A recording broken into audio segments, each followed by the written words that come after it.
O'rtoqlar, videoni ko'rishdan oldin like va podpiska bo'lish esdan chiqmasin. Men sizlarga zo'r narsani ko'rsatib o'taman. Xullas, bu videoni Malibuda yuradigan akalarga jo'natib qo'yasizlar. Ko'rishinglar mumkin. Ushbu narsa, qo'limdagi narsa Malibu XL'da haqqoniy original o'sha Lavoin tipasidagi qo'shimcha stopi bo'ladi.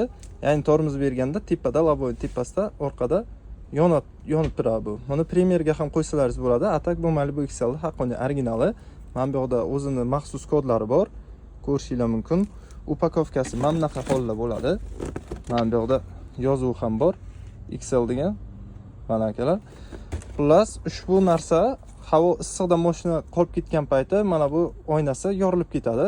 За счет o'sha Lavoy qizigan hisobiga mana bu shishasi treshina berib, bunaqa yorilib ketishi mumkin.